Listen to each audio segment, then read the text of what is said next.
Iman guys, kodwa siyarola ngisi. Yo, Hawu lapha kodwa ke is fine. I can blast the windows open. Uzosiplastela? No. Uzosiplastela. No, I can never. Senza sina so Thomas. Sifuna Ngokubona. cause Well, this time in Kuala Ngobuzwa and Funu goes, I can never. Hello guys, welcome back again on the Unmuted Melodies podcast. Magusu yaqala uyibona le podcast igama lami mina nguNomfundo Wakacele your host. And njengenjwayo leyo ke angifiki ngedwa la ngihamba nabantu abasezingeni eliphezulu abenza izinto ezinkulu nezinhle. Ngicela ngisize shaya i-drum roll and welcome Thandanani.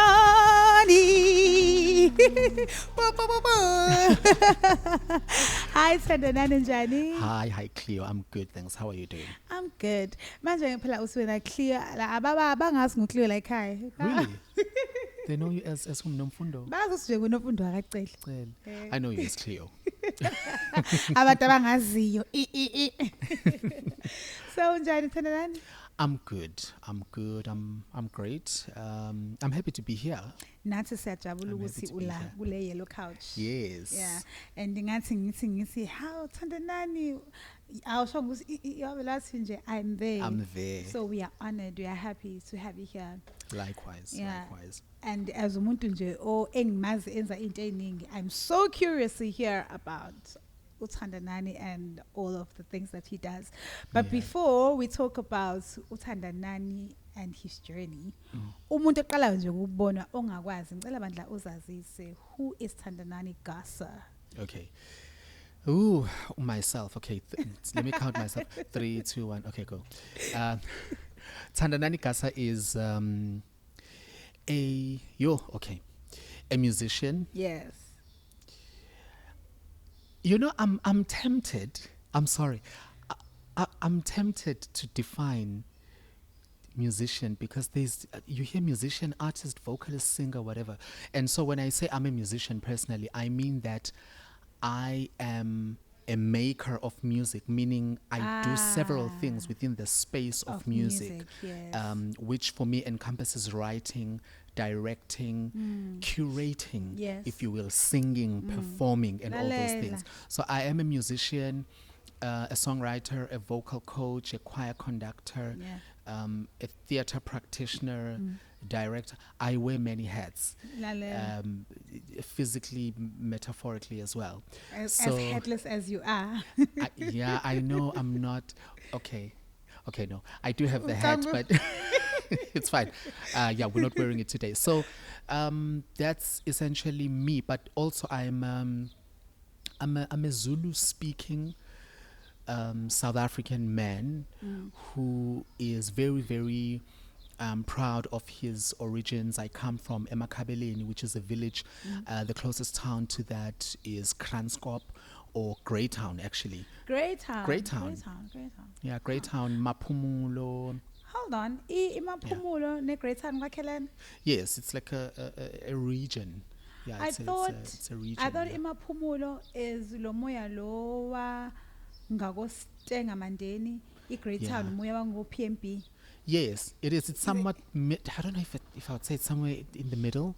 So to say, yeah. Kodwa ke I think ngiyakuzwa because ngaye ngezwa because ekhaya severelemne ngaye ngezwa abantu bethi mabe eMaritzburg ikhona indlela abaphuma ngayo ngasendwedwe.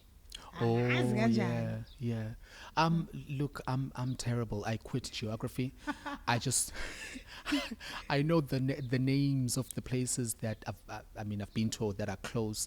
But yeah, I mean the village is not too far from Nkandla and Unjambili, basically those places, and so that's where I come from. And I've mentioned my inclination to the arts, and I spent quite a bit of time there with my family. I grew up largely on my mother's side of the family, but interestingly enough, my dad and my mom, they're from the same village. Is it? Yeah, they're from the same village. They they didn't marry, right? But so I was always ingane yako malume, so to say.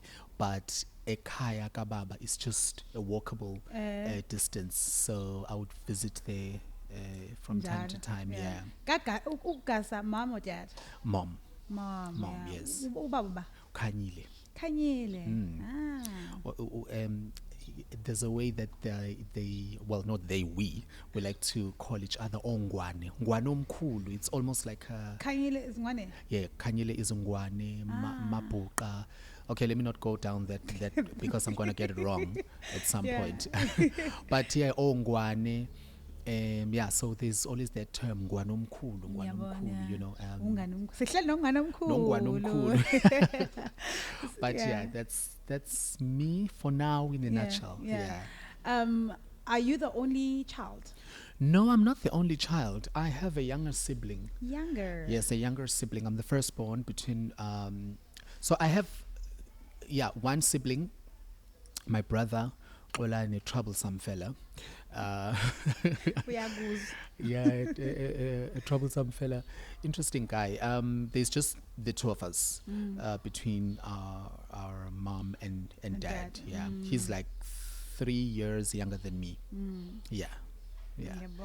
And then there's the uncles from both sides of the family, and just a normal family, I guess. Yeah. I'm interested. Your village, Emakhabeleni. Emakhabeleni. What type of place is it?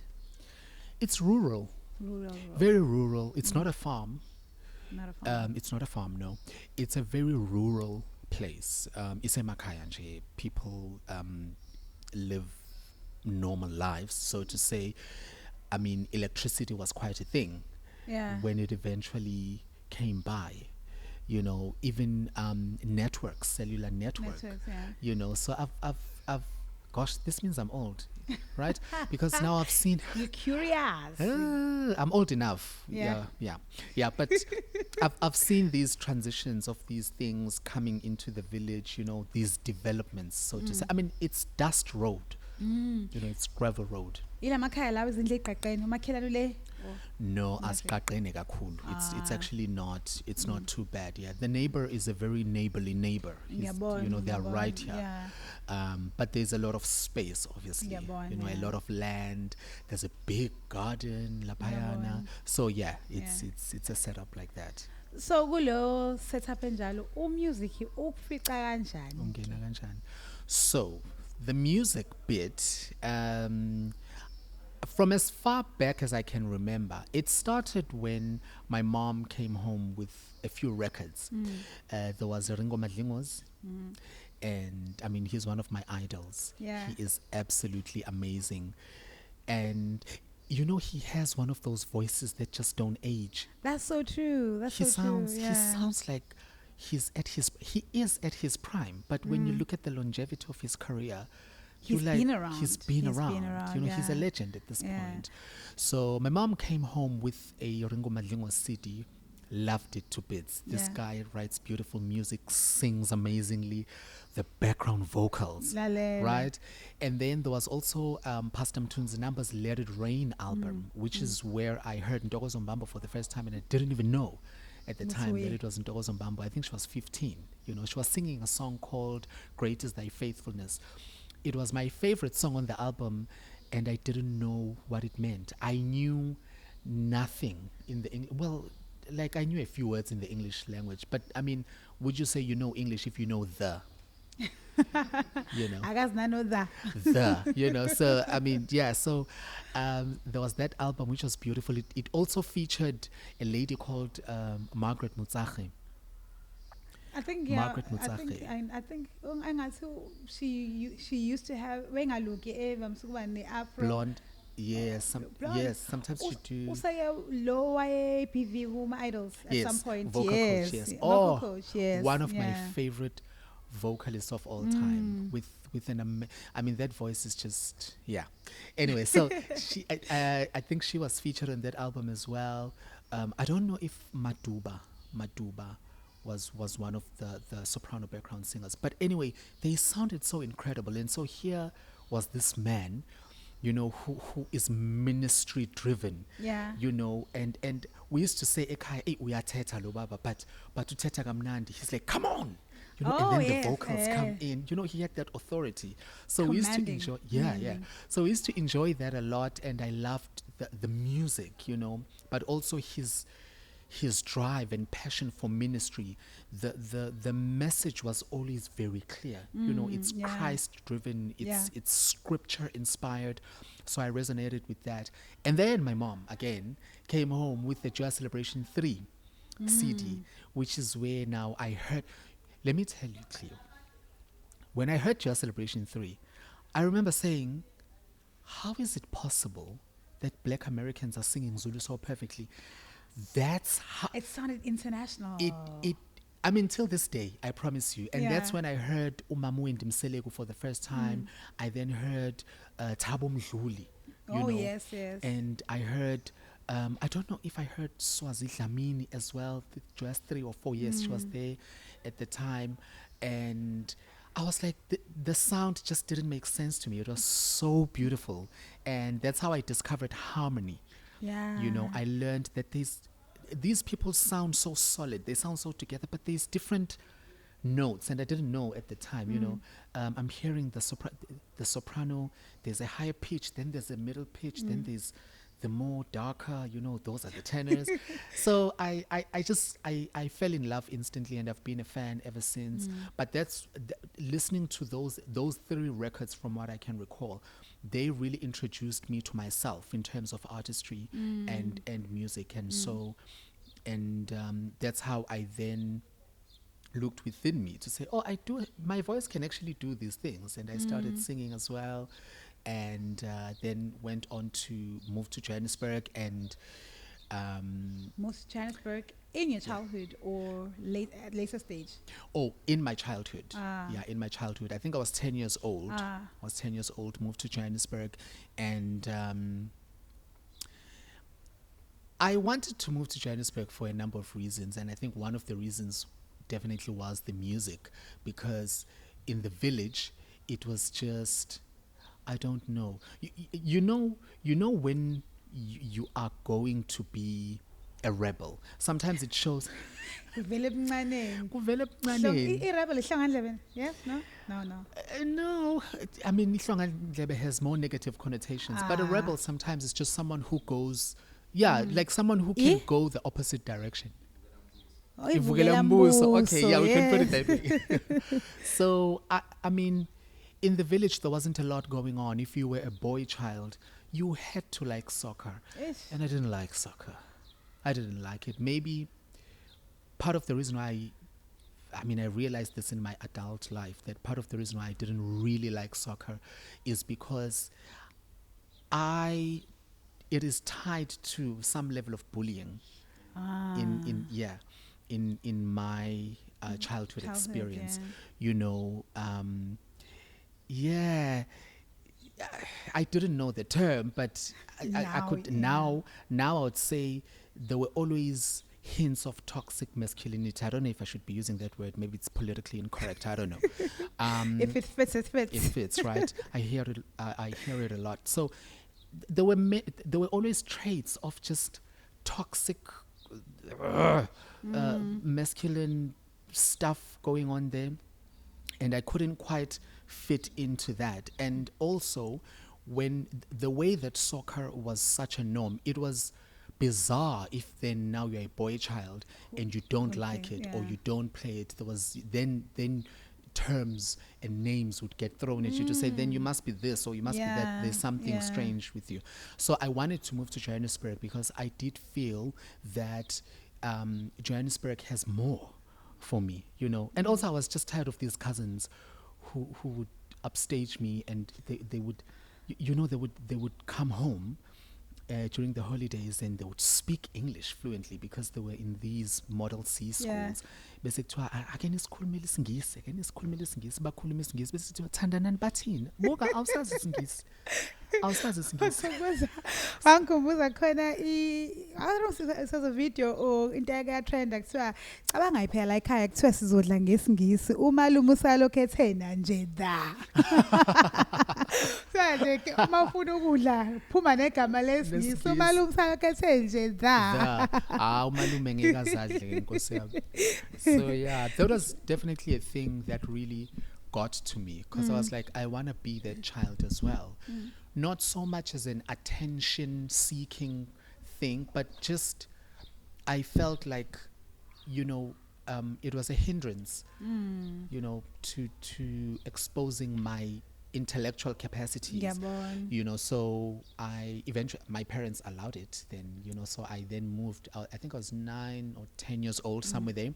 So I then moved and I went to live with my dad. It was just the two of us. Oh, your dad was a Goli. Yes. Even though was a village in but he yes, okay.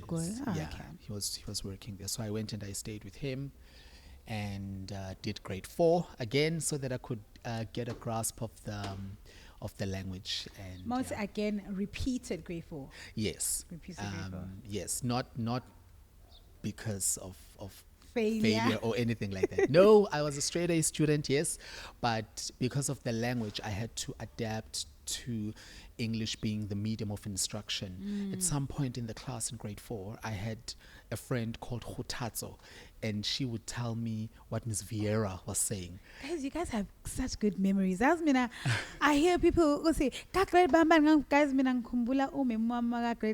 grade 12, Mrs. Chet. I don't remember who was my grade 1, grade 3 teacher. Oh, no. Some people, I'm serious. Don't get guys, are you serious? Yes, I think I have a problem. I mean, I don't know. I can't diagnose. Because I remember them subject by subject. Are you serious? Yeah, I had in grade 4 when I moved to Johannesburg, I had teacher Miriam teaching me.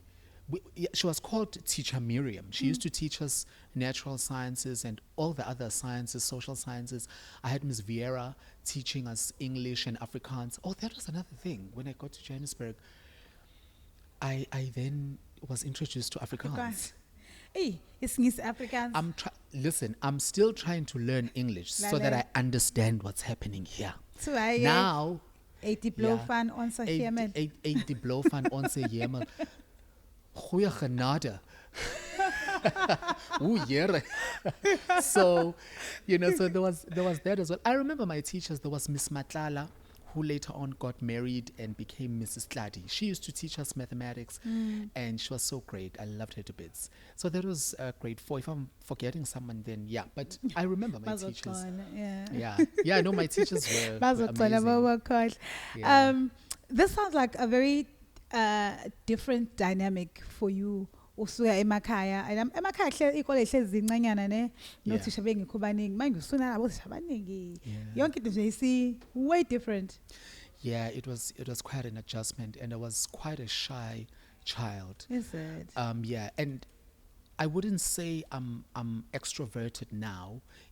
The only thing that makes me come across as such or seem that way is how I articulate myself. So when I speak, it sounds like, oh my God, he probably doesn't shut up. Or when he walks into the room, right? Like when he walks into the room, he starts talking to everybody. No. I like dark colors partly because I don't want to attract any attention to myself. Yeah. So if this one time, sorry to just digress. It's okay. This one time, I came to. Can I mention that we are at Bed Center? Bed Center. Yeah. Oh, okay. They know. They know. They know. So I came to Bed Center. Bed Center is a great space. It's always very vibrant. There's always shows going on. So I came here this one time to watch Njinji, actually, because Hayi nami umphathi wami unjinji unzimalanga. Yazi ukuthi ngakho ngithi mangabe sithi ngithi awumphathi azamphathi ngithi mphathi Yeah. wabaphathi manje phela ngiyalinyusa izinga so Yeah. it makes sense umphathi wakho umphathi Hayi wabaphathi umphathi yeah unjinji yeah Njinji is awesome. So I came here to watch Njinji. I was like I know he's going to have a great band. It's going to be beautiful music. So ngafika and can you believe this happened a few months ago. Yeah. Can you believe that I left after 15 minutes of coming in? Yes. Okay. Not because of the show was beautiful. I think Sku was playing and I don't know who was on bass, but they sounded amazing, right? But I left because I was so shy. I couldn't handle coming into the space and the space was so full. I didn't know where to sit because now when the space is that full, it means I have to sit next to someone, like come and say, hi, how are you? Yes, That and sounds then like sit. anxiety though. It is. It is. I'll admit it. It's a mix of social anxiety and also being shy to a point that for me, I didn't factor in that coming into the show would mean I kind of have to interact. And for me, saying hi, how are you is an interaction. Yeah. And I want to step out of my place, having prepared myself for that, to say, okay, Yeah. I'm going to be speaking to people and so forth. So I stayed. I think I sat at the corner somewhere. And I was just so awkward. I was like, okay, I can hear the music. I was scared. I looked around. I didn't know anybody. And now I was thinking, I was saying Dala woyika. and I was really, really scared. I was like, can people tell that I'm nervous? I was like, yeah, they can tell that I'm nervous. And they can tell that I'm here alone. Everyone seems to be here with somebody. Or they're talking to someone and, Probably they're it's the enjoying second music. one. They just talk. Because I attend a lot of events. I love music, of course, and I want to experience music. But because khona ama-event engikwaziyo ukuthi amanye yona the reason into engisisa endlini ukuthi hey bo wathi ngisosocialize nezinye iy'ngane kuthiwa nje like it's a concert, but my main reason is to socialize with people. Ngibona abantu engikade ngabagcina ngixoxe nabantu engikade ngabagcina. And I think this is the same case for most people to socialize, because especially I've noticed in most events we end up background music in our life, but we are socializing, talking outside, or okay, not outside in a bad way, but not just sitting and listening to music. So people literally they leave their homes, most people, to socialize. Yeah, I'm still learning around that. So I ended up staying for 15 minutes and I heard beautiful music for 15 minutes. Then I left because it was just awkward for me. So I left and I did text Njinji and I did tell him that I did show up, I did come through and I enjoyed the bit that I was, and I said to him, I hope he doesn't see this. I was like, no, I had to rush. I had to go. But really I was just scared of just sitting among people and I didn't know nobody and so forth. So I am shy and reserved in that sense. Yeah. However, I speak a certain way and I don't want to say I'm well spoken, but I'm well spoken. Okay. Let me say, I don't particularly struggle to articulate my ideas with clarity. Yeah. Right. So then that does create an impression that, oh, he's out there, he's extroverted. But no, I'm not. So back to the primary school kind of setup, I was a shy child like that. But it was hard for me to make friends, to have shifted now from Emakhabeleni to Johannesburg. There was the language barrier, so Khutatso was translating for me, telling, and sometimes Khutatso would get irritated because this farm boy, kuthiwa thathi stationery, keep ipensela. I promise you. Now ungasenza no pencil. Yeah, ngazumsizi. I promise you. Kanti nenzani lapha emakhabeleni? Umsizi. No, sasifunda, but really it was a huge adjustment. Ipensela. I'd be like, okay. And then they would say, just erase the whatever, what, your eraser. Erase. I'm like, what? The eraser. Irapa. So for me, I'm like, ushirap. Okay. Then, apply that. So it was a big adjustment. And like I mentioned, that the cousins who would come back home and they'd be put on a pedestal because they speak English. And I understood it. I wanted that for myself as well. So that also inspired me to really get a grasp of the language. And now, I'm now at a point now where now I'm ashamed because now I know more English than isiZulu because I was so fixated. Listen, yeah. I mean, it got to a point where I would tell my dad, I was like, you know what your problem is? You translate in your mind when you try to speak English. Because if you think in English, you won't say me, I. You will say I. But now if you translate in your mind from Zulu, if you think in Zulu, then speak in English, you speak broken English. That's true. Yeah. And uti mina ngi, me, I. Then, you know. Oh, like a direct translation. Exactly. So I was like, Father, you need to think in English. So when I'm that- father, So what do you mean, manje? Labo father, you is before you. Right? But yeah, so that happened, and then, but the music didn't take too long before it came in again, because then I met people, I made friends who also liked music, who also liked Joyous. Now we have a Joyous celebration. Yeah, I do. Do you know this song? Yes, I know it. You know, I'll never forget on my birthday. This was now grade 5. One of the girls, I was so in love with her. Oh, like a crush. Listen, I don't know if that was a crush, but it was intense. Is it? Yeah, she was just. Yeah, I mean, even thinking about it, she was. I know. It gives you that. It gives me that. She was so. This girl was so pretty. She was so well put together. I like people. Imagine who at that age. At that age, yeah. I like things and people that are well put together. She was so well put together. She would never have a button out of place. Her hair always stood a certain way. Her lips, her shoes, her socks, everything, you know. But also she was smart. And I'll never forget that on one of my birthday, on my birthday, she brought me a Joyous Celebration CD. She already knew you loved music. I loved music, and I particularly loved Joyous Celebration. It was Joyous Celebration 5.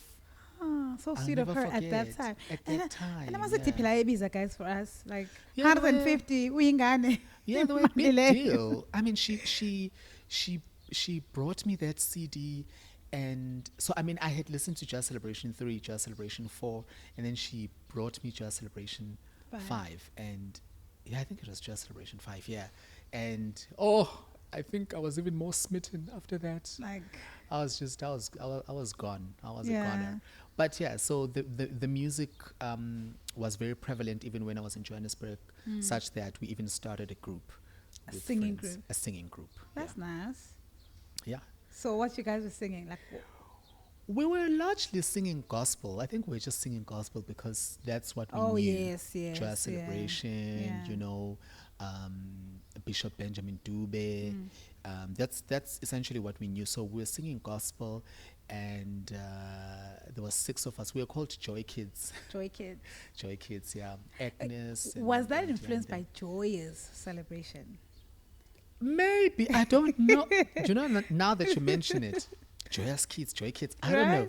But I don't know. I think we called ourselves Joy Kids because we felt like we're so happy when we are singing or something like that. Yeah. But maybe it was influenced by Joyous Celebration because, I mean, we grew up on Joyous.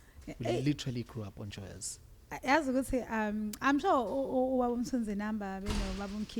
they know the impact that they are playing and have played. Because a lot of people were influenced by Joyous Celebration. Like, for me, I grew up listening to jazz. My dad loves jazz and umpaqanga. So I like, and Ekaya, we had a vinyl radio. What is Fenje recently, especially in 2010, we had vinyls. So I was exposed to jazz a lot. But when DVDs came, you know, when DVDs came, my dad started buying each Joyous Celebration for the visuals. Yes. That njengobusho nje ukuthi how iJoyazi influenced and impacted uThandanani lo oyena today. Nami iJoyazi came because when I was younger, we did not go. We ekhaya basonde emarumini. Ngegama yabantu basithina samaroma la ekhaya usizayo but you hardly really see them going there.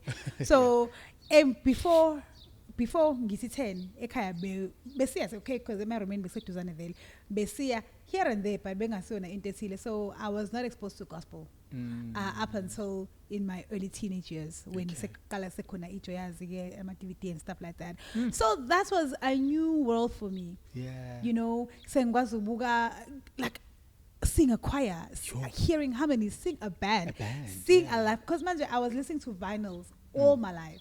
And like you mentioned, your mom used to bring music. My dad used to bring music, but he used to bring vinyls, and he was so addicted. He used to search because I was a poor man, and he had a radio that played vinyls, so he had to look for vinyls. So that he can, you so know, and that's music, you know, and that's a passion that me and I shared, because like sometimes I would open up his new vinyls because he used to buy a lot. But things shifted, and waqala futhi wa-attenda e-ICC ashiye thina. I think there's something that he felt about it. So I'm saying that to say, yo ubaba uLindlana Mkhize yes, they've played, I think, music ula okhona manje, especially because of them, like honestly, because I agree. Sometimes I in fact I made this joke with myself a few days ago. Ngithi mina hey ngisho kumina ke ngithi hey wasisiza uNkulunkulu. You know those old songs that were gospel but we're not giving God praise, or we're not doing anything like nje kwakuthiwa gospel. Ngithi imagine ukube nje uNkulunkulu akayishiftanga yonke into lena, ngabe nje we're busy singing. And Baba Mthunzi number, that's the role that they played, because that's when gospel music changed. That's when it changed. That's when the message also changed. You know? Cleo. I mean, look, they are so, and I totally agree with what you're saying, that I think what also made them so special is that they have always been a production. Yes. Do you get what I mean? And a live production at that, which is, I mean, in many ways, a technical nightmare. Not everybody can do a live production. And at that time, being pioneers. They're pioneers. I mean, I was saying to another friend of mine that really right now, we are enjoying and reaping, you know, the fruits of what Joyous Celebration planted many years ago. I heard in an interview Bishop Benjamin Dube saying that that Joyous Celebration has been pioneers of presenting gospel music as a professional production, you know, and he says that Joyous Celebration has been an advocate to say no, but there needs to be proper lighting. Excellence. You know, excellence, proper lighting, sound engineering, fashion. Exactly. There needs to be fashion. There needs to be presentation. There needs to be this and this and that. Yes, the music, and then the music. But itself. But the presentation of it needs to be as professional as possible. And when you look at the industry now, especially in gospel, all I see for me are just fruits of what Joyous Celebration planted and started many years ago. Exactly, because I don't think we would have been here. Here we are. Seriously, I don't think we would have been where we are. We would have been where we are if there was no Joyous Celebration back then. Definitely. I wanna talking about production and enjoy the setup. Stage. Now there's this new trend of stage assistant. Yes. Of course, like I started seeing that with a Spirit of Praise, but that's literally a transition from what Joyous Celebration started doing, and then it transitioned.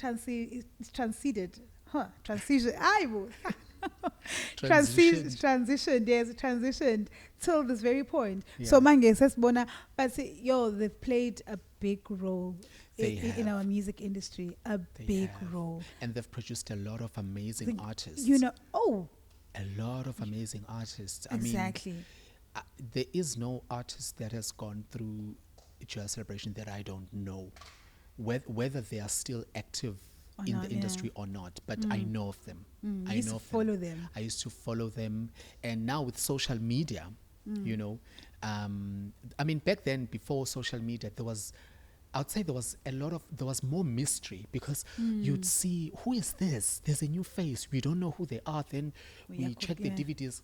Khuleka ke ekhaya, we are that family. All the DVDs are there. All of them. Now we check the credits. Oh, sopranos. Yeah, sopranos. So and so. So there's Ntokozo. Oh, okay. There's Hlengiwe Dlamini. Oh, and I know them by name. I know them by name. Cast members, band members, all those people. Yeah, they've really done great because I mean I can say that they helped me discover myself. And you know I hear quite a number of the musicians and singers who've been through Joyous Celebration saying that they learned about who they are. They discovered themselves. Imagine the power of me discovering myself and not having even been a part of Joyous Celebration, but just by consuming their music and understanding the importance of uniqueness, because you go from, they'll give you a baritone voice that will minister in song and you're like, wow, this is amazing. And they'll give you all genres within gospel. Languages as well. Languages as well. Styles. Yeah. So I learned a lot of things, all of that, just from consuming their music. So they're really, really powerful. And I do think that they do deserve, you know, their flowers. Yeah. Yeah. Yeah, we're giving them the flowers. Joyous Celebration. Yeah. So is that, of course, is that the reason why you have a group now? Joy Kids. Joy Kids, yes. Yeah. Your group now, I know you have not mentioned it, but you are going to elaborate even further. Sure. It comes from that influence, right? Yes, it does. I think that in my journey, God has been very intentional, and I may not have always known, but there's always been a choir. It's either I was part of one, or I was associating with one, or I was, I don't know, obsessed with one, you know, which has been Joyous Celebration. But there's always been a choir. And so from Joy Kids to high school, now high school, what happened? So I'll cut to my choir. But even before then, in high school, I became the conductor of the school choir. And it happened by accident because now there was this lady, she was a teacher. She was the teacher at the time. She used to conduct the choir, and she used to bore me. Really? She used to bore me because she would say... You know, this is going... oh no, I won't. No, I'm not. No, she was a lovely woman. But she was boring. Yes, no, she was a lovely woman. But musically, she used to bore me. She would say, sopranos, say, Tixo bawonge nanat, and then she'd do that forever and ever, and then say altos, Tixo bawonge nanat, and then ivutwe. If I'm like, you never vutwa Yolanda, because this is a basic harmony. Then turn nakhona she and before she even gets to that part, tenor, she would sing the octave, soprano. Like, that's not tenor. Those are the same notes that the sopranos are singing. Now there's a gap in the harmony. This is awkward. What ma'am? No, ma'am. I think the tenor says, like, yes. Says. You know, so that's how it started. And it wasn't just tenor alone. It made sense to me because after years of listening to Joyous Celebration, singing contemporary gospel and, you know, all these different genres within gospel, you know so much, and you don't realize that you know so much up until you are put in an environment. And you're like, why are they struggling with this? What is the trick here? We know the song. Everybody knows this is a community song. Yeah. You know, I mean, I often like to say that a collective noun for black people is a choir. You know, a choir of black people. Because if you start a song, there's a natural harmony that is just there. Unspoken. Yeah, it's unrehearsed. It's part. This is why a strike.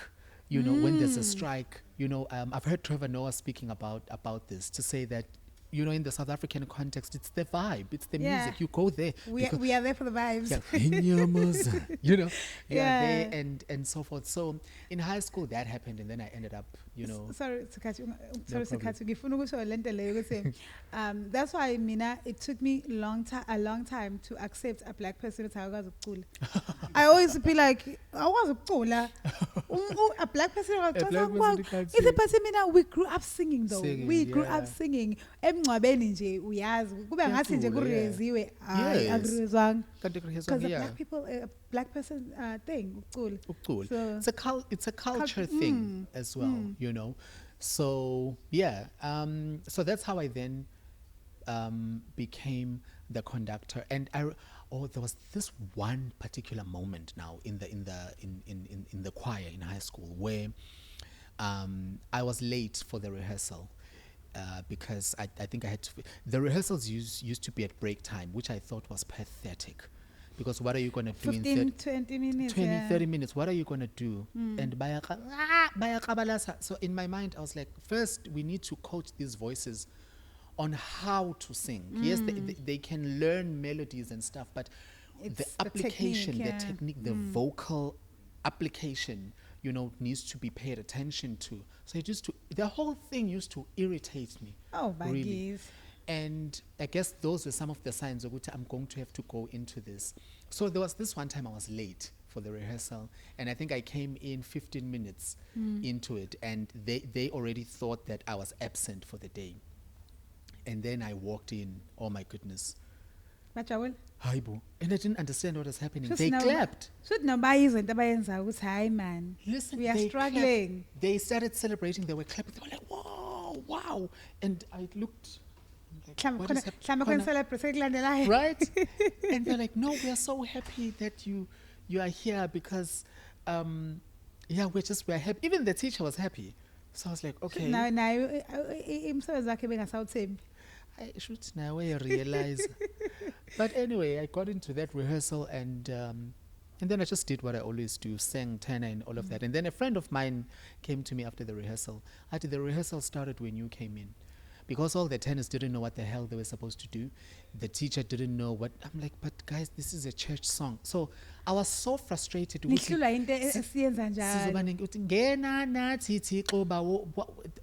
is this? What is the problem here? You know? So anyway, then I ended up conducting the choir again, and then I introduced some of my ideas.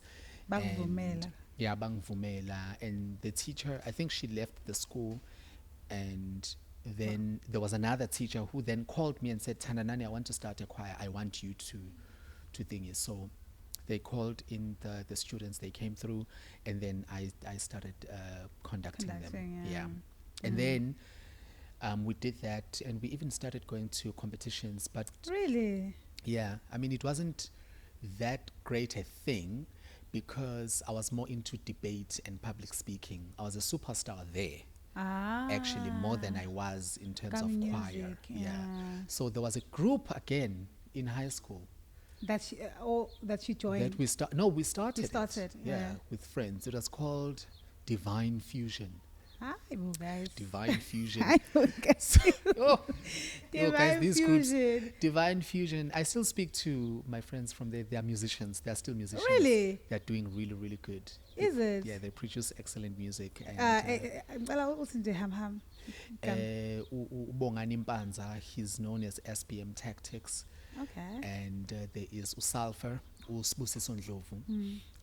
Amazing songwriters. They do hip hop largely, not limited to. Yeah. But yeah, they also discovered this Joyous celebration obsession of mine, and they joined in as well, and we learned together. So I did that all the way till matric, and that actually also helped me become friends with the principal. I was buddies with the principal. Is it? Yeah, she'd be like, Thandanani Gasa. I don't want to. She was Afrikaans. Yeah. Thandanani Gasa, please come down to the office. And then I'd be like, okay, they do the intercom thing, right? Yeah. So I'd come down to the office and she'd be like, listen, how are you doing? I'd be like, I'm okay, Miss Mark. What's up? She says, listen, we're going to have a prize giving. We're going to have a prize giving. The parents are going to be here. I need us to have music. I like to imitate people and Labo how they- ngihlekisa ukuthi because I have an inner conflict with mimicking ama accents. yeah. I don't know how to do it to save my life. The funny thing, I work with international people. I'm Yeah. exposed to a lot of accents. accents. So ngizeng, because I have been having this conflict with myself. Ngizeng, I see probably this thing ila I can't. Like You should try it. no, I have been trying. I moved from Nigerian to Indian to Jay. I teach mostly Italians. I don't know Wow. how to mimic accent. Sound like, So I think it's a can. I think it's Mine me, is it's a a can. voice I thing, mean, ukuthi, you know, how do I explain it? You know, ukuthi khona into, khona words. Some people, even if they try so much, they will never. Oh, I have a friend of mine. She uyacula naye. yeah. She's Zulu wasempangeni. Akakwazi ukuthi unqo. Yabona into akakwazi. Uthini? Ngisho ngazama ithangi yakhe ayikwazi lapho umuntu okhele empangeni. So I think into esekhanda. And you're exposed, I You mean, know, to the different accents, like you say. So Nami, I think ngaze ngasho okay. So probably we never really pay attention to indaba my accent, but it probably I don't know. For Also me- somewhere ngihleka ngize ngiyeke. For me, it's a voice thing. Is it? Yes, because if you ask me to do a Nigerian accent, the tone of the voice, I'll change it. But maybe it's, so I'll say, my brother, you see now. Oh, So for me, I think of it as a vocal. Ngiyabona. Yeah, and I think it's a, again, that's still a music thing for me. Even in accents, I think of them as a vocal. So Vocals, yeah. when I think of a more Afrikaans kind of lokunjani, it has a clarity. So Thandanani Gasa, there's no hoarseness. Light voice. Yes, light, bright, Yeah. a Yeah, brighter bright, tone. yeah. Please come down to the office. Yeah. You know, so it's vocals for me is what accents are. And actually, it makes sense because the ageko umuntu or who has mastered imitating ama accent njengo Trevor Noah. Trevor Noah is amazing. If he is pretending to be what but about who, the voices changes in between. Yeah, And that's the, a the talent. immediate shift. Yeah, it's a talent in itself. Yeah. Yeah. So yeah, that was the high school principal, Miss Mark. She tell me she has a prize giving and she needs music. Can I put something together? I'd be like, yes, ma'am, I'll put something together. And then there were times where I'd be like, but this 30 minutes is not enough. Like, can't you grant us like a period after break? Really? Yeah, and she'd be So like, that's like what, an hour. yeah, she'd be like, but Thandanani, you have to be in class. And I'd also have this thing, but ma'am, you need this music to be good because it's gonna present us properly as a school, you know. And she'd be like, okay, I'll speak to, yeah, you can tell the teachers whatever. So we'd be able to do that, and then we'd perform at prize givings and all of that. And then eventually high school was done. Then I moved to Durban. Durban. Did you immediately UKZN. move la? Immediately, Ah. next year. Like did then matric. come, Next year, February, I was La. signing papers. I was paying registration. Yeah. It was such a drastic and quick shift, you know. It was hard. It was tough, but it happened, and I was okay with it because I didn't want to sit at home and cook pap. You came to So study. I came to study. So that's how I then shifted from Johannesburg and moved to Durban, to UKZN. Why did you, because usually it's people from here go that side. Why did you decide on coming down the side? It was a bit more circumstantial, actually. I had no intentions of studying at UKZN, but I remember the courses I had applied for at WITS, at UP, at UCT, at UJ, they all kind of had similar requirements. And when I didn't meet them, it was a decline for everything. Like what were you applying for? I wanted to do a BCom in something. I don't know. what a the box BCom is that? in what? Well, yeah, actually. Maxi. At that time, I didn't know. I was so hurt. I was like, I really, and you know, UP, I really wanted to go to UP or Wits. I still want to study something at Wits because Yeah. there's something in the air up in that institution that you just don't get anywhere else. Is it? Yes, and for me to do a course there will really make me feel like I'm a true academic. I mean, yes, I did feel that way to some extent at UKZN. How you touch your But- kids and serious? No, I do, but I'm kidding, but I know it's- what you're talking about. Yeah. there's an atmosphere there. So, so it was a decline everywhere, and then at home they're like, okay, come try UKZN. Let's do a late application. Let's see if you can get in. And then boom, Babel I got in. Yeah, but I changed courses that I was now applying for. So I then got taken, and then yeah, that's how I ended up at UKZN Howard College campus. So you kids are Tata for what? In Tata for geography, can you imagine? Is it? Yeah, there was it's under a social science, but there's this degree. It's quite popular. It's called Geography and Environmental Management. I have a friend who studied that. Gosh, it was crazy, and I've never liked geography, even from the little aspect it was in social science in high school. Yeah. Do you know that? Yeah. And then now here I was doing geography as a degree. But how did it even make it to top 4, top 5? When I was applying, Eh? I applied for music. Actually, I did. Really? Yes, I applied for drama and all these arts, media studies, and so forth. I think it was full. Oh, It was yeah, full. boy. I couldn't be taken for that. The only course that had space was this geography. You know, so and besides, I remember my mom and my aunt, they were like, yeah, siyayibona le drama yakho. In any case, uright ukuthi uthathwe kwa geography, uthathwe entweni yangempela. Ah. So I ended up doing Kodwa that, yeah. ke besho beqinisile abazali to an extent. Besho Not beqinisile geography, phela saying in so yeah. abazali they fear for the kids. Yeah. Because benze art. Abazali, they want you to be able to say, I'm gonna study this degree and it's gonna help me get a job La. You know, I'm gonna do medicine and become a doctor.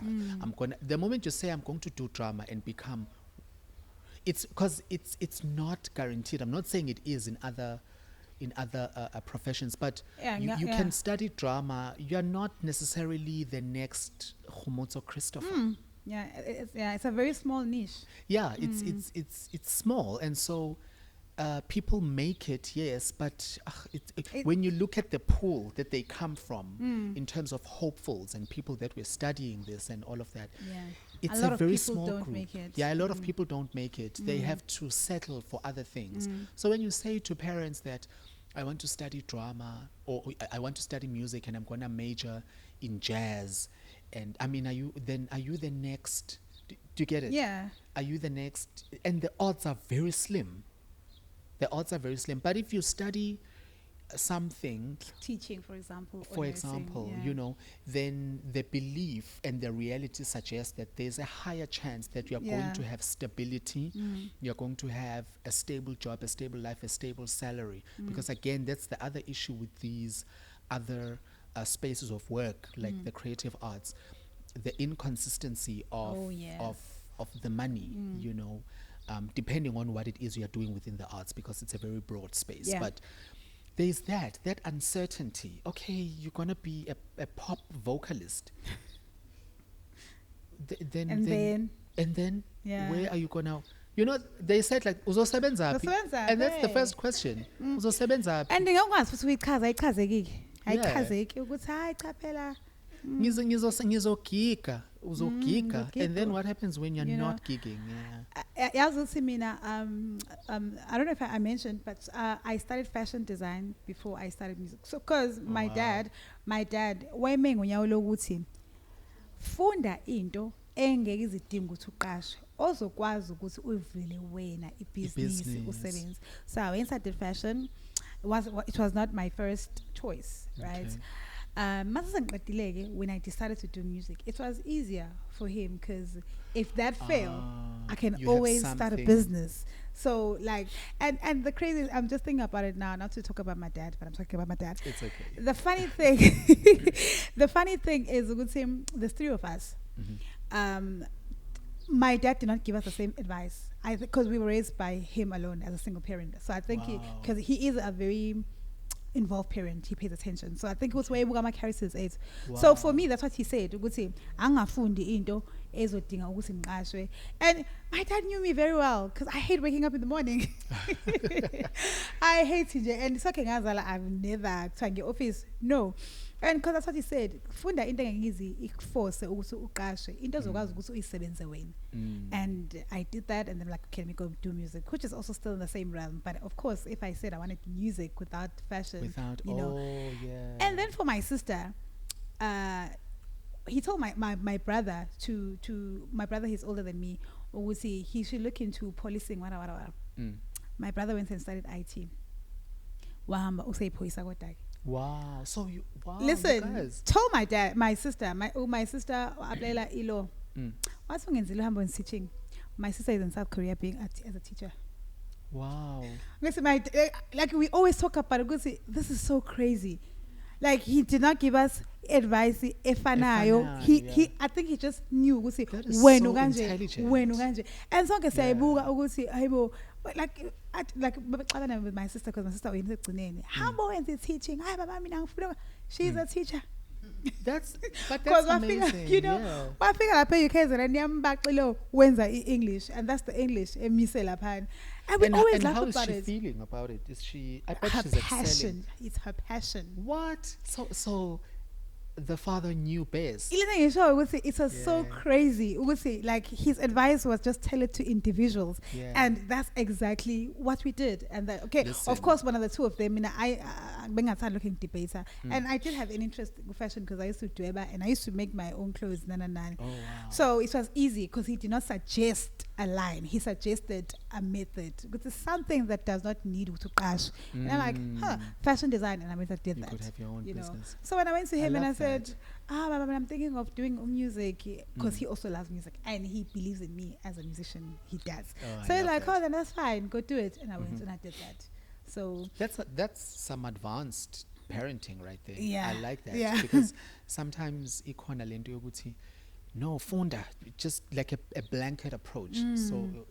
So to say. So that's really, really kudos to your dad. Yeah, kudos to my dad. So parents, most parents know uyabona nje ngempela engangadla mamtshela ukuthi mangicabanga ngifunda idrama.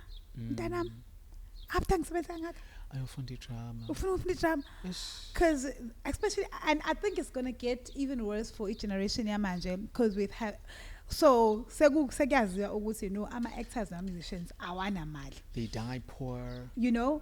Yeah. So manje sekune track record ukuthi I see that a lot even on social media. People will be like ukuthi well aba vele badla imali bangaplan mase begula bafuna siyasibahlanganisela.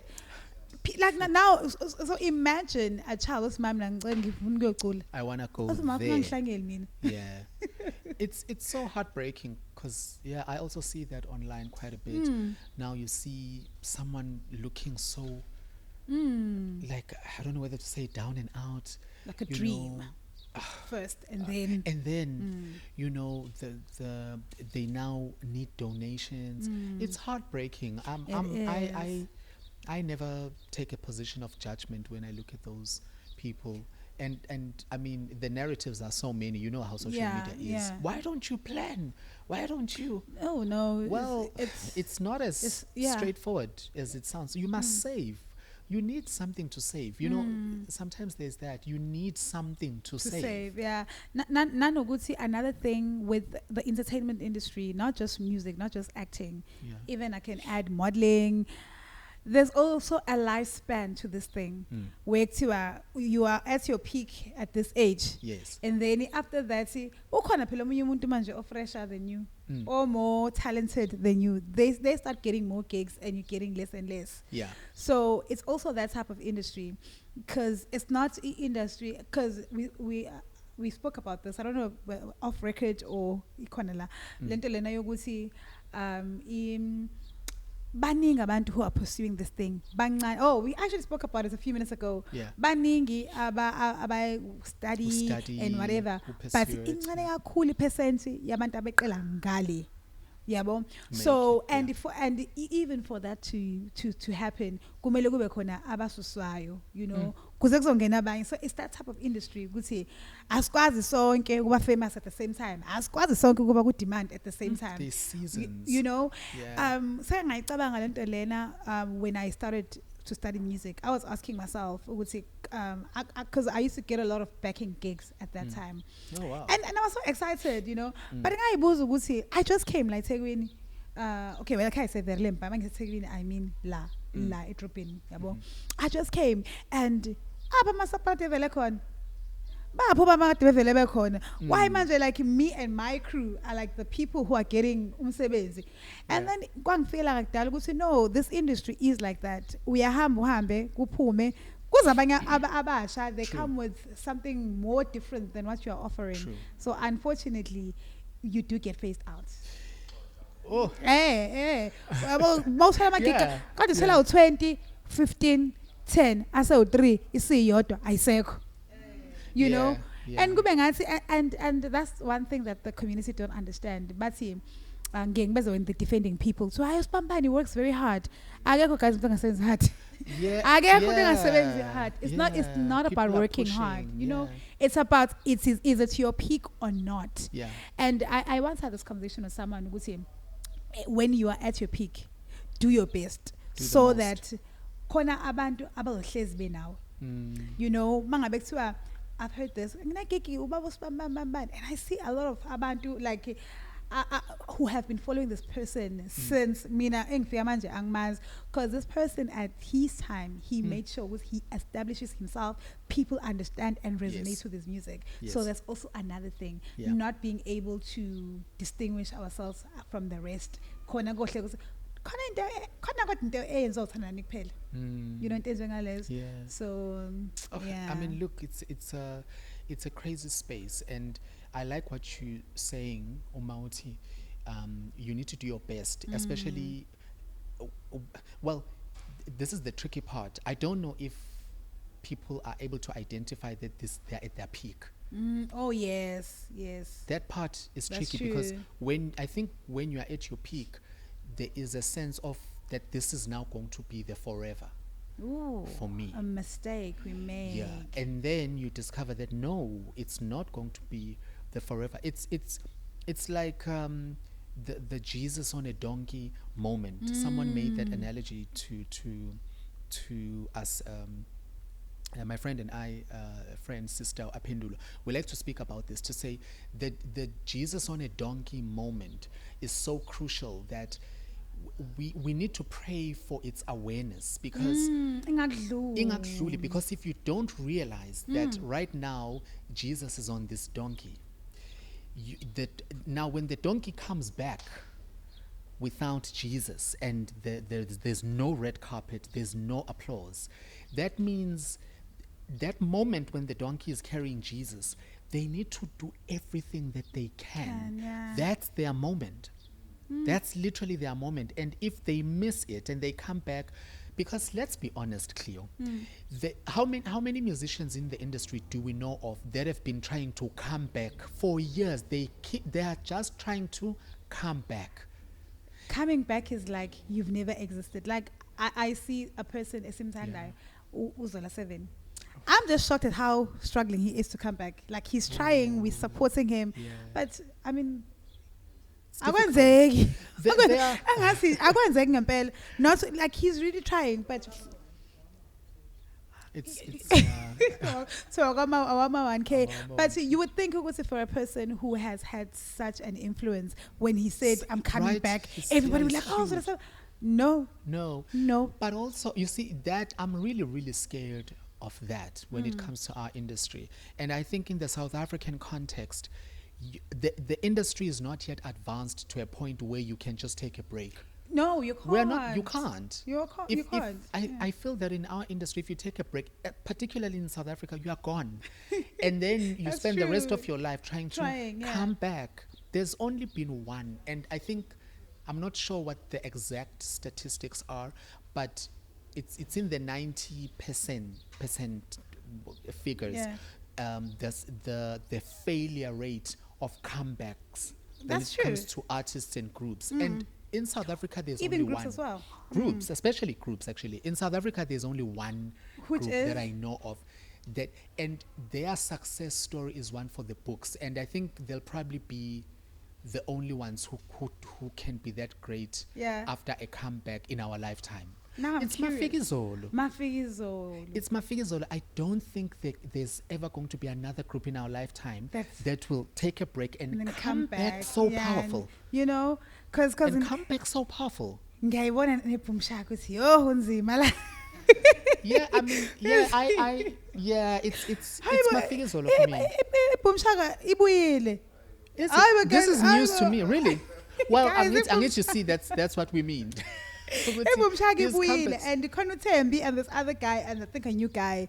Ibuyile nje and uThembi because I follow her. Wow, wenza show ukuthi nje we know. Boom Shaka, the one which had was Ulebo Lebo Mathosa, Mathosa yes. part of- Phumshaka ibuyile. I think last year or the Shaka, other year. boom, boom, boom. Yeah. I used to love, yeah. Ibuyile Phumshaka and Lebo the Mathosa. struggle. The No, struggle. it's a serious struggle, and so you can't really. I understand this, and even if it's wrong, I may be wrong, but it's what I've observed and it's what I've experienced in our context. So Uguti, sometimes I get tired. I'm like, maybe I should take like a year and go work elsewhere and gather some money. I can gather the money and then come back, and then I've missed the Jesus on a donkey moment. And that moment is a moment where you need to do everything because the attention is on you, the spotlight is on you. You are at a peak, you are at Yeah. your prime. You need to do the most and make sure that your investments, and I don't mean just financially, but your Yeah. investments In as a brand, relationships and in like that. relationships, are long lasting. Because when that moment stops, because nothing lasts forever. That's true. When that yeah. moment comes to an end, you must be able to sustain yourself. Yeah. You must be relevant. There are people in the industry who I think you can say they had their peak at a certain time, but interestingly, they're still relevant. It's like their peak is so continuous. You decide, if you discovered them in 2020, you will say, oh, they were at their peak then. Who do If you I have in discovered mind? Do you have anyone in mind right now? right now, okay, maybe a couple of okay, no, I can't mention these two together because I think they're at odds with each other, so I have to Just okay, think of choose one. one. Okay, let's take Ndogozo Mbambo. Oh yeah. Let's take Ndogozo Mbambo because for me she's a good example of she's not a one-hit wonder to start with. She's not a one-hit wonder, and I think she knows how to reinvent herself. I think she knows how to reinvent herself, and what makes her special, I think, is the fact that she moves with so much intentionality, and she's got an amazing brand awareness. Yes. Like there are events, I'm there are thinking of certain someone as events, well. yeah, there are certain events that you'd never see Ndogozo Mbambo being a part of, and these are gospel events. So for me, if you tell me the lineup, I'll tell you if Ndogozo Mbambo will be there or not. Really? I don't need to know. Yes, and I think that's very specific and intentional. Ne? I associate her with certain colors, with certain levels of production, with certain aesthetics, and so when you look at her singing I Love the Lord, I think on Joyous Celebration 6 or 7, if I'm not mistaken, that performance was iconic because the only other person whom we know to have really done, well, this is just my observation, done that song in a big way, in a great way, is Whitney Houston. So for me, when it comes to that song, it's going to be Ndogozo Mbambo, it's going to be Whitney Houston, and Yolanda Adams. Those are big names, Yeah. right? And then you think, okay, that's it. And then there she is on Joyous Celebration 9. She's singing this nice... The Jesus to the love of my soul. Yes. That's Oh, no, yes, man, yes, yeah. yes, Joyous 9. That is one of her best vocal performances. And it's so popish and jazzy at the same time. I don't know. That's how it captured my heart. Right? Like it's gospel, but the style, you know. So her versatility. And then we're like, okay, Just 9, Just 10, she's doing My Blessing. My Blessing, I don't want to miss My Blessing. Beautiful song.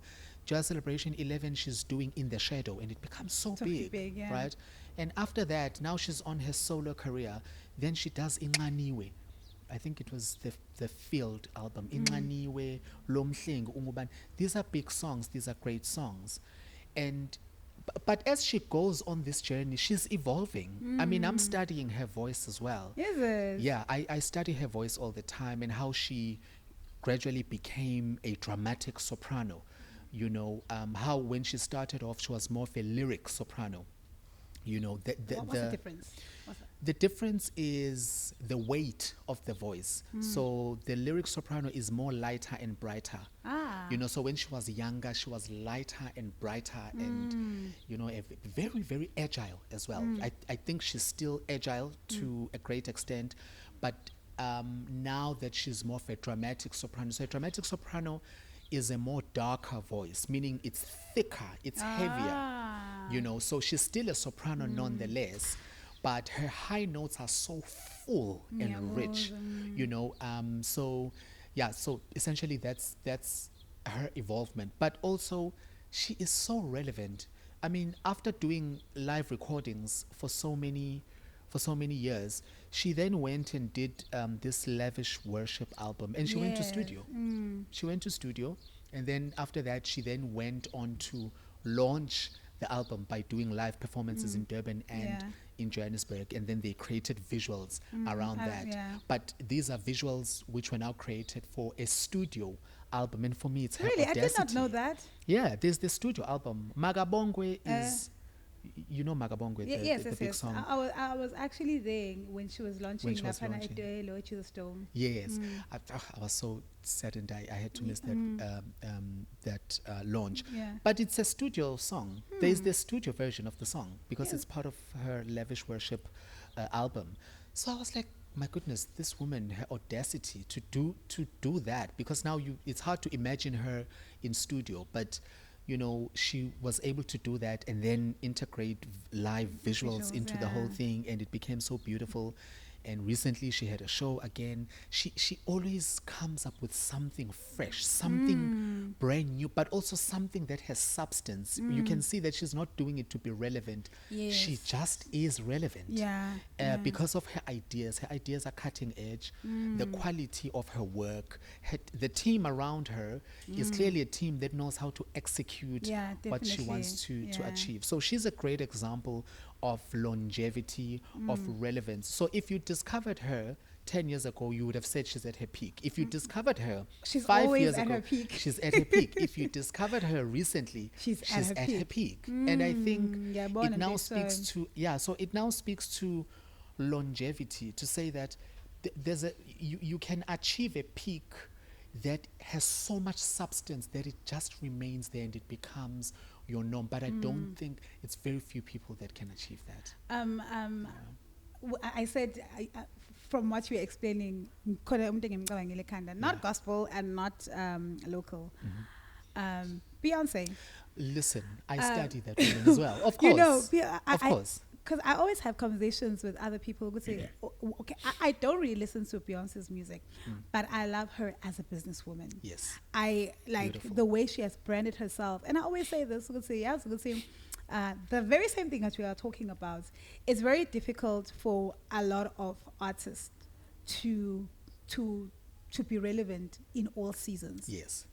Oh, Beyonce, she is relevant. Kuma 1K, Yes. Guma 2K, Yep. Guma, I don't know what they call these new ones. She's just so Yeah. relevant. Like She is. my niece on her 15 she's crazy about Beyonce. When I was 15, I was crazy about Beyonce. Yes. You know, and the Beyonce I know and the Beyonce that she knows are two different people. Yeah. You know, different eras, different seasons. you know, Yeah. and just like you said, it's a few people who are able Very to do that, few. to grow with the times. Yes. Without still losing who they are. Exactly. You know, few people. Beyonce is also a really, really great example.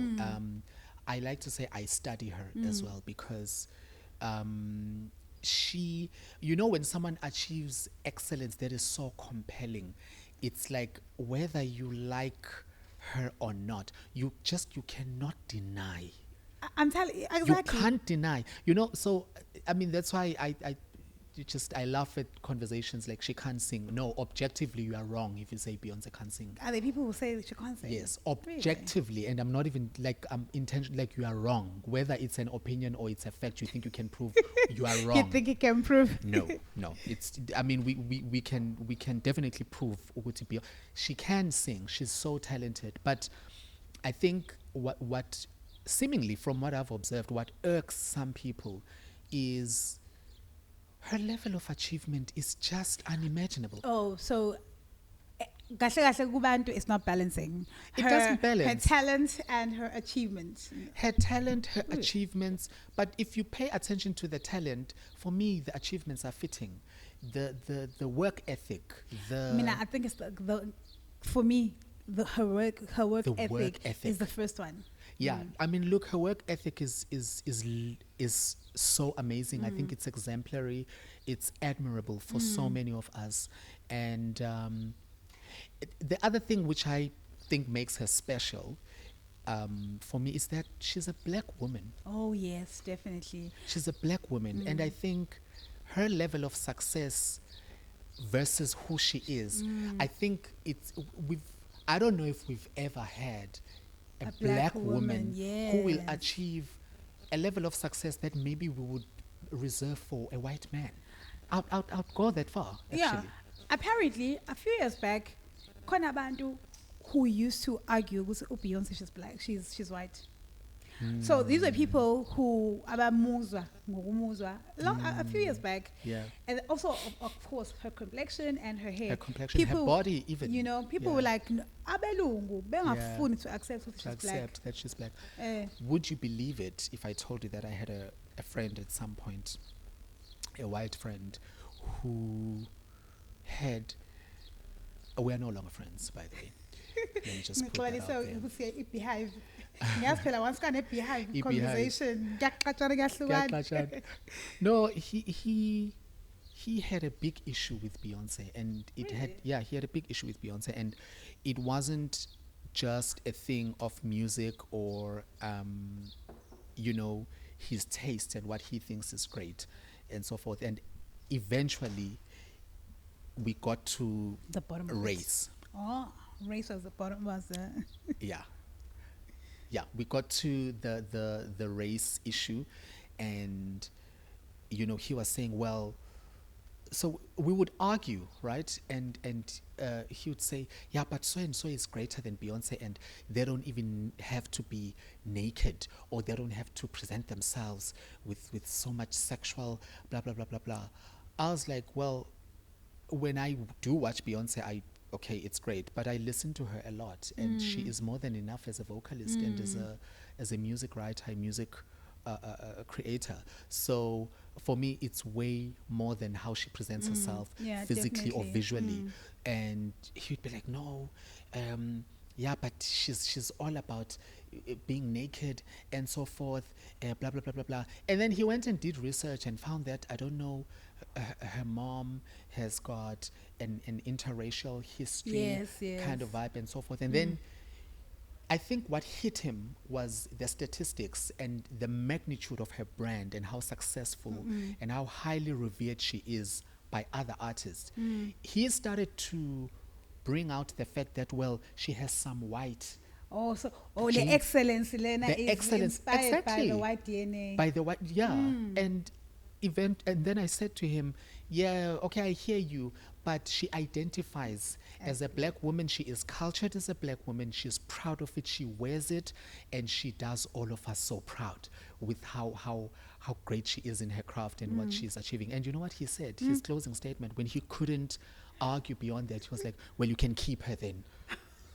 I was like, is that what it is? So that was the first time I learned that there's a big race thing around Beyonce, you know. And also how, I mean, I would say she ticks all the boxes, even the boxes of Hollywood beauty, Hollywood standards of beauty. She has the body, she has the complexion, right? She has the hair. She has just about... Even her life, Masimua. I always say this in a joking way, of course, when to our way, nothing is perfect, except Beyonce. Beyonce will come as close as possible to I always say that, yeah. of course, Flaws, but like at eye level, she Beyonce just looks like yeah. yonke into it, right? She's a 10. Yeah. And then she'll do her performances, her productions, everything is beautiful as well. Yeah. But yeah, so yeah. But sorry, before I wanted to mention when there was a mambo about also coming up with new ideas, because I think also that's one thing that Enza or Beyonce are very relevant. She's such a pioneer. Yeah. I remember, I can't remember the year when she released Lemonade. Lemonade is a type of project. 2016 or 2014, yeah, somewhere there. It was a movie. Yeah, it was been new. Done before, yeah, at that time. Yeah. And the perfection, the storytelling, the fashion in that. Her voice, her speaking voice, the poetry. We understand that. Right? That she's such a pioneer. Yeah. Kona, like when, I can't remember which album she released, where she said she went away for 1 week. She did the whole album in 1 week. Wow. She just, into, and she just focused on that and she delivered. Came back with the record. And I've had so many arguments with people, because sometimes I'm like, it's not even about her music, it's her work ethics, it's the way she presents her brand, it's the things that she does. Because like I remember one interview, she spoke about how Iwe is so important to her because it's part of her brand. Because Beyonce, she's aganako loku ukuthandwa yabo. And look, my hips she has a good shape. That's her brand. Yeah, that's her brand. There was a time I don't know if you remember. Yeah, when she was a bit younger, she was curvaceous. I would have thought the opposite. Actually. Exactly right. That's what you would think. But if you go again, before she was very curvaceous. Now she's petite. Now Beyonce is petite. Now, and it's part of her brand. And it makes sense. It's intention. Oh my word. Wow. We have spoken about red lights. The choir.